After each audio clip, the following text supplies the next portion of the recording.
Whoa, trippy, right? So this is like a something, it can be called like an artificial scale. It's something that I just made up using certain rules that we're going to understand now, which are basically the same rules that I already taught in the last videos. Basically, we have 7 degrees, right? Do, re, mi, fa, sol, la, si, do, and depending on the type of the quality of interval, we'll have a different scale from the combination of those types. So what I did was a minor second, a minor third, a perfect fourth, a perfect fifth, a major sixth, a major seventh, and the octave. So, sorry. Then we can have the chords for this weird scale.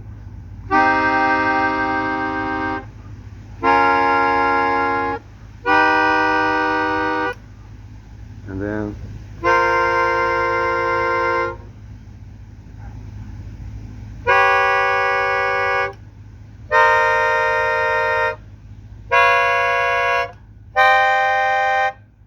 awesome, right? So we can make music using those chords, using those relationships, and using those functions. This is a term that will be very important in the next lesson. A function, I'm going to explain it later. So it's a very important resource. And if you're coming from Instagram, I would appreciate if you go to the link in the bio to see the rest of the video on YouTube. And if you are already in YouTube, please give a like, a share, a subscribe. That helps growing the channel, because we're just starting and we have a long way ahead.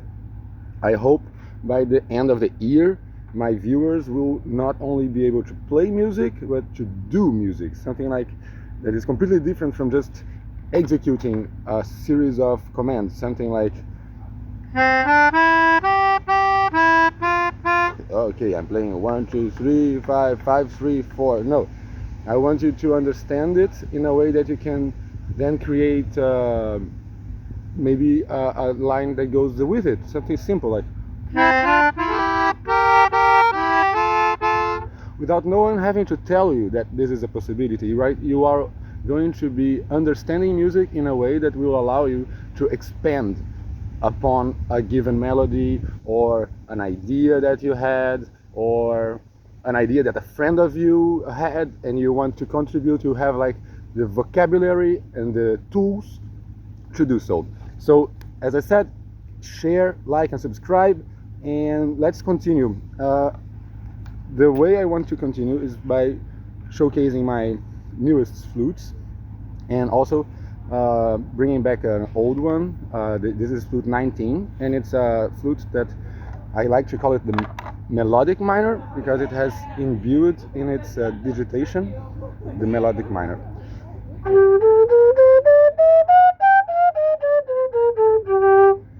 Melodic minor is an interesting case for a scale, because it has a certain pattern going up and a different pattern going down. That's why it's called melodic, because it only makes sense in this context of a melody that goes up and down. It's not harmonic. We'll get more into this in details in future videos. But this is a very normal scale, the minor, melodic minor. In tonal music we use it a lot. This, on the other hand, is a modal scale, the one that we've been talking about the last video. The Dorian or Doric, I'm sorry, my translation sometimes is for one side, sometimes to the other. In Portuguese it's dórico, okay, a escala dórica, and it has the augmented the major sixth.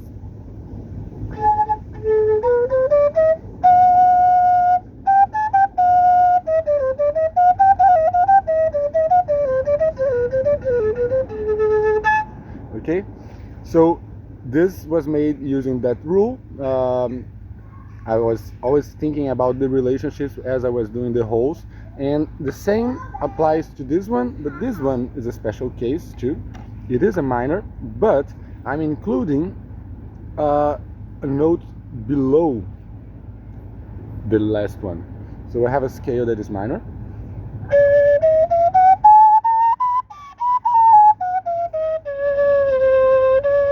See? So I can go to the seventh of the octave below, right? This is a very important resource because this note below the fundamental, the tonic of the scale, it wants to resolve. Actually, as a matter of fact, this concept of resolving is really important for when we approach the subject of functions next video. So keep watching and you will understand what I mean. It's called a leading tone, this seventh note of the scale that goes towards the tonic. I'm gonna play a song that uses this.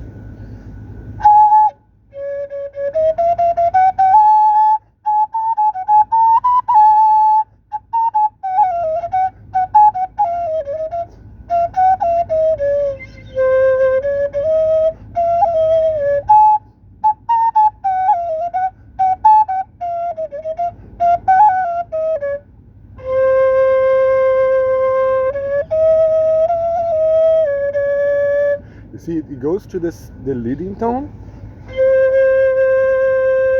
and then through a flourished melody, it goes back to the tonic.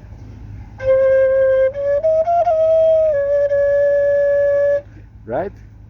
So this is also something that is built upon the rules that I was laying out of how to build a scale. And now, as I said, I built an artificial scale in the beginning of the video. I would like to propose you to create your own scale. So let's review the rules, okay? You're gonna have 8 degrees. Oh, poor kid. You have 8 degrees, and we're gonna attribute qualities for all the intervals that those degrees will have in relationship to the tonic. So the second can be major or minor, all right? So you choose. You can type on the comments what is the scale that you're making, and I can post it on our Instagram if you're coming from Instagram. Post your scale, I'll play it, I'll do some melodies, some improvisation on that scale, see how the harmonic field sounds like. And the third one can be major or minor. So I'm gonna play the possibilities for just until the third, so we can have minor minor, major minor, major major, or minor major. Okay, so this is just like 4 possibilities for going from the first degree of the scale to the third. Now we repeat, the fourth and the fifth, those are special, they are always perfect, and this is a rule. Okay, and by the end of the video, I'm gonna go into a bit of philosophy, and we'll understand the importance of rules. So those are always perfect. Okay, let's stick with that rule for now, and then we have the sixth can be major or minor, and the seventh can be major or minor. All right. So you're gonna choose major or minor, second, third, sixth, and seventh. All right. Now about the rules. What's the point of the rules? Like, if you know that you cannot move the fourth and the fifth, you are restricted to 4 options, and that is easier. And then we will obviously break the rule of the 4 and the 5th. We are using that to facilitate the understanding. And once we break one rule, why not break another rule? I said, for example, we need to have 7 degrees, but there are scales that have less. There are scales that have more. We can break that whole rule too. Let's see a scale with only 5 degrees. We can do this. Or actually, that is basically all the black keys too. this is the pentatonic scale. And well, the video is going a little bit longer than I thought it would, so I'm gonna stop here.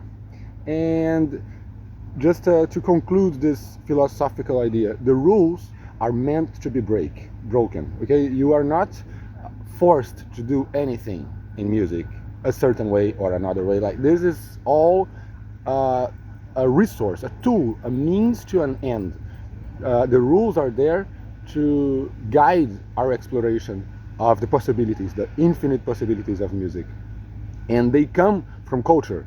So as we explore different scales and different harmonies and different rhythms, we're gonna also try to connect them to the cultures that created them. Okay, and that's my point. We need to understand the rules because they are also what identifies the quality, in terms of not the quality like it's good or bad, but if it is Brazilian, if it is Moroccan, or if it's Arabic, if it is Chinese, whatever, French, South African, from West Africa, East Africa, from Russia, from if it's from Serbia or if it's from Romania, you know, like you go into the most specific rules for each of the cultures, and you understand how the music from that culture works. But then when we're making music, those rules inform our decisions, but they don't enforce. Okay, that's it. That's the take. I hope you enjoyed it. See you next time.